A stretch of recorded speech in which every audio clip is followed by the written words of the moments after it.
You guys tell me who I'm talking about here. Here we go. This man had a difficult childhood. He had less than 1 year of formal schooling. In 1831, he failed in business. In 32, he was defeated as legislator. In 33, he again failed in business. In 34, he was elected as legislator. In 35, his fiancée died. In 38, he was defeated as speaker. In 1840, he was defeated as elector. In 1842, he was married, but his wife was a burden. Yeah, fun. Only one of his 4 children lived past the age of 18. In 1843, he was defeated for Congress. In 1846, he was elected in Congress. In 48, he was defeated in Congress. In 1855, he was defeated for Senate.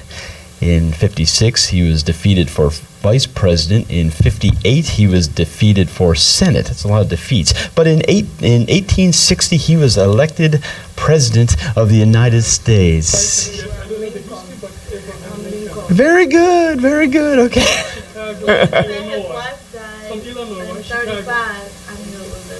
Okay. Yeah. So Abraham Lincoln, he had a life of ups and downs. And to be honest, Abraham Lincoln had more downs, it seems, than he did ups. And today's message I struggle with. I kind of fought God on it, and I didn't want to bring this one, but here we are today, and I want to be a faithful servant. So we're going to talk a little bit about the downs in life sometime. So because I believe God gives us promises, and just like Joseph had a promise. Okay, he was given a dream, and we'll start with Joseph. In the beginning, Joseph would be with his brothers, and he'd kind of tattletale on them sometimes. He'd give his dad a bad report of what his brothers were doing. That made his brothers very angry with him. In addition to that, Joseph would have these crazy dreams, and he'd have the dream of my sheaf of wheat would stand erect, and all your sheaves would circle around mine and then bow down to my sheaf. And the brothers are like, "Whoa, you think we're actually going to bow to you?" And it made him mad. And the dad also gave him a colorful tunic, and that made him even more mad because the dad loved Joseph more than the brothers. So he was disliked very greatly. But Joseph had another dream, and he said, the stars, the moon, the sun, the moon, and 11 stars all gathered around and bowed down to me. And the dad actually rebuked him. He's like, "What kind of dream are you having, boy?" He's like, "You actually think we're going to bow down to you?" And it made him mad. It really upset him.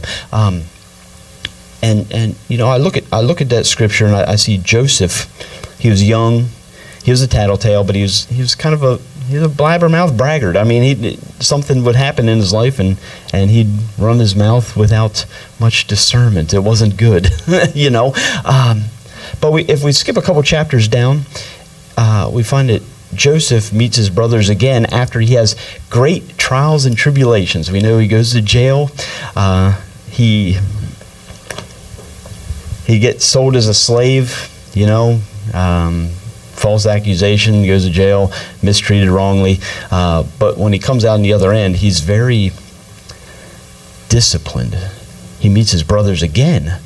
And this time, instead of telling all Egypt what they did to him, he keeps it a secret. He's not a tattletale no more. And now all of a sudden, instead of bragging about his high position, he actually keeps his identity secret, and he don't say anything. Matter of fact, he had the strength of mind and speech that he didn't even. He planned a well-devised plan to bring about all his brothers to come back without ever saying a word. So he was very disciplined. Okay, a lot of things happened, and we know a lot about his sufferings. But when we read Genesis 37:18.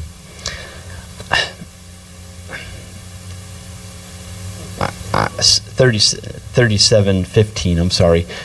Yeah, when there's a lot of churches. There's a lot of. Yeah, is that me? Probably is. Okay. I want to emphasize that sometimes God uses very difficult, painful things for us to endure, for us to go through.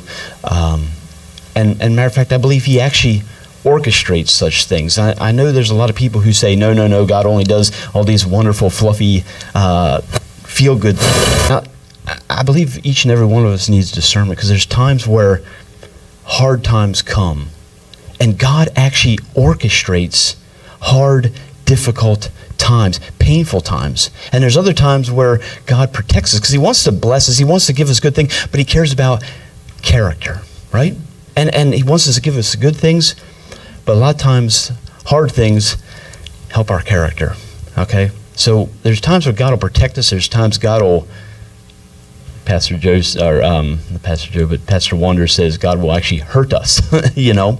I had this vision the other day, and it was a strange one. It was like I was on an operating table, and it was like my chest was opened up. And you ever see some kid digging through a box, just pulling stuff out and throwing it over their shoulders?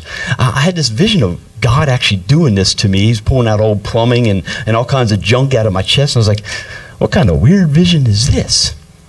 But I believe God was showing me that there's some old things in Eric that's not very good, that's not very healthy, it's not very right, that needs to go. And those things are part of me, okay?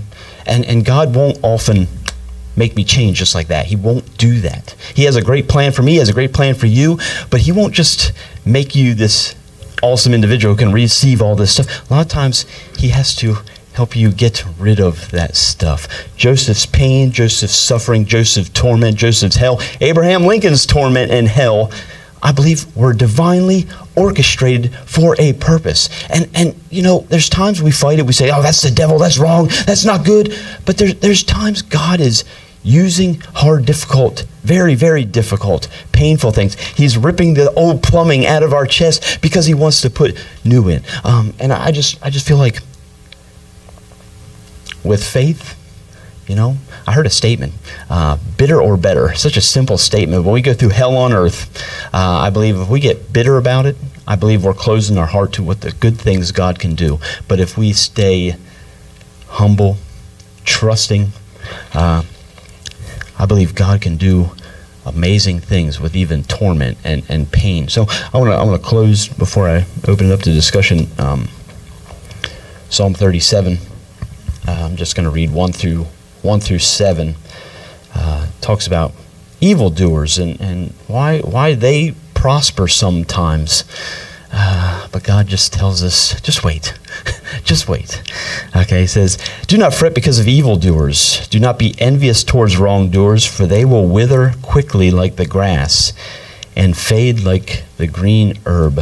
Trust in the Lord and do good. Dwell in the land and cultivate faithfulness. Delight yourself in the Lord, and he will give you the desires of your heart. Commit your ways to the Lord. Trust in him, and he will do it. He will bring forth your righteousness as the light and your judgment as the noonday. Rest in the Lord and wait patiently for him. I like that. Trust, cultivate goodness, and I believe we just, you know, good things will come and go, bad things will come and go. But the person who perseveres and trusts and holds on, I believe great things are in store. And I believe the promises will come forth. God puts a promise in our heart as a seed. And sometimes the ground needs cultivated too and fertilized. And you know, that hurts, you know. But trust the process. It comes in a process. So